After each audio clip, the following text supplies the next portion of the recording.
Assalamualaikum warahmatullahi wabarakatuh. Apa kabar? Semoga senantiasa sehat dan bahagia. Apalagi di masa pandemi ini. 2 tahun kita mengalami pandemi COVID di seluruh dunia, bukan cuma di Indonesia. Berbagai sendi kehidupan kita mengalami berbagai persoalan, terimbas, dan ada banyak perubahan-perubahan luar biasa dalam kehidupan keseharian kita, termasuk di dalam dunia pendidikan. Siswa-siswa yang sudah semangat, tadinya PJJ, pembelajaran jarak jauh, kemudian PTM, masuk ke sekolah, kemudian harus ke rumah lagi. Ini menjadikan mereka harus melakukan pendidikan dan pembelajaran secara fokus di rumah. Satu sisi mengejutkan buat semua, baik anak, orang tua, pendidik, dan juga sistem sekolah itu sendiri. Banyak anak dilaporkan kehilangan kedisiplinan dan semangat belajar. Banyak orang tua yang merasa kesulitan mendampingi anak-anak mereka belajar. Banyak juga guru yang merasa kesulitan beradaptasi membuat tata laksana pembelajaran daring. Belum lagi kendala teknis, tidak ada gawai, tidak ada sinyal, atau juga fakir kuota. Tidak heran maka banyak pihak yang merasa bahwa ternyata pembelajaran daring ini bikin darah tinggi. Namun pada sisi lain, kembalinya pelajar dan mahasiswa ke rumah sesungguhnya telah memberikan sebuah tantangan besar kepada keluarga, terutama keluarga muslim. Untuk apa? Untuk kembali menumbuhkan potensi pengawatan sumber daya manusia yang tangguh dan berasal dari rumah. Imam Syafi'i mengingatkan al-ummu madrasatil ula. Ibu itu adalah sekolah pertama. Maknanya adalah pendidikan utama adanya di dalam keluarga. Mampukah keluarga untuk mempersiapkan generasi penerus bangsa ini dalam kondisi seperti sekarang ini? Allah Subhanahu wa taala juga berfirman di dalam surat At-Tahrim ayat 6. Ya ayyuhalladzina amanu qu anfusakum wa ahlikum naro. Wahai orang-orang beriman, peliharalah dirimu dan keluargamu dari api neraka, yang bahan bakarnya adalah manusia dan batu. Penjaganya malaikat-malaikat yang kasar dan keras, yang tidak durhaka kepada Allah terhadap apa yang Dia perintahkan kepada mereka dan selalu mengerjakan apa yang diperintahkan.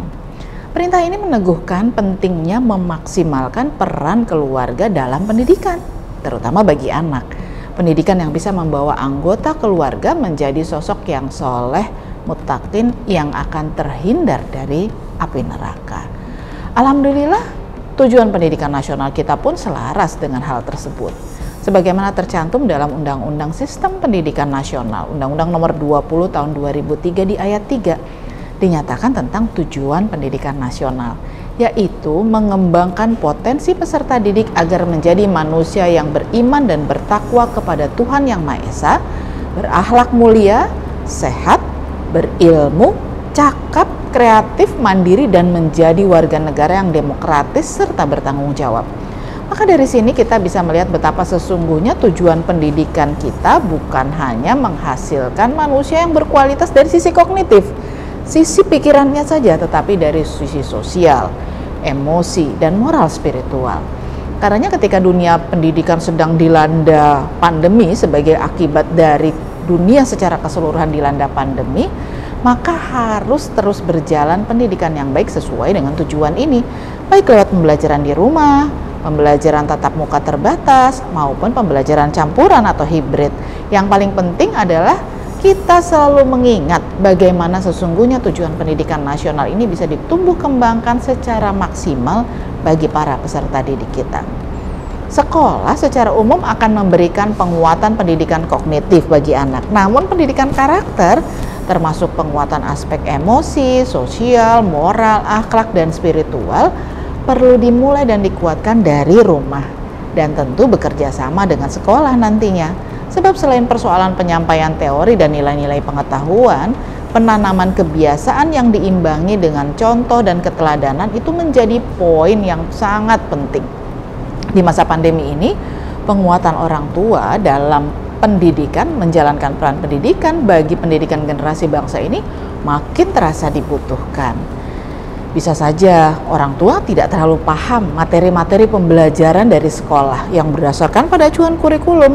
mau itu kurikulum yang baru maupun kurikulum yang lama, artinya kurikulum 2013, kurikulum darurat maupun kurikulum yang merupakan transisi.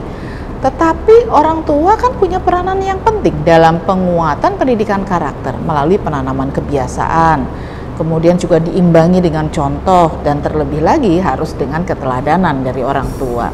Setidaknya ada 5 dasar pendidikan yang bisa dilakukan orang tua dan keluarga untuk mendukung sekolah mewujudkan tujuan pendidikan nasional. Pertama, menyiapkan dasar pendidikan keimanan, ketakwaan, dan budi pekerti.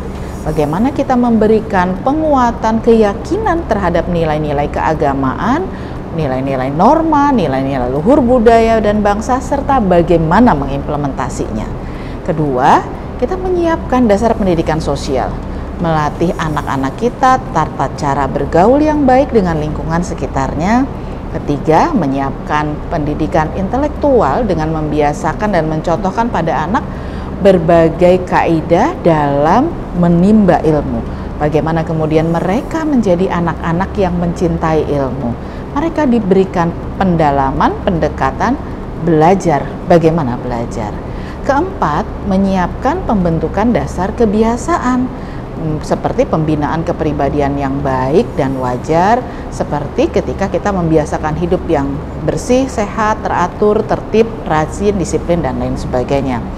Yang terakhir, yang kelima, menyiapkan dasar pendidikan kewarganegaraan, membangun landasan normatif tentang nasionalisme, patriotisme, cinta tanah air, keberpihakan kepada masyarakat dan bangsa Indonesia ini.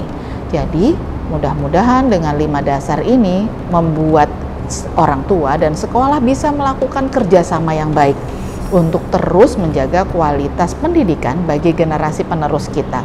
Meskipun pandemi masih terus menghantui dunia, tetapi kita berharap usaha kita tidak pernah berhenti untuk melahirkan generasi-generasi bangsa Indonesia di masa akan datang yang berkualitas. Mari kita sama-sama optimalkan peran kita masing-masing dalam menjalankan tugas ini. Aqulu qauli hadza, astaghfirullahi wa lakum wa lakum minkum. Assalamualaikum warahmatullahi wabarakatuh.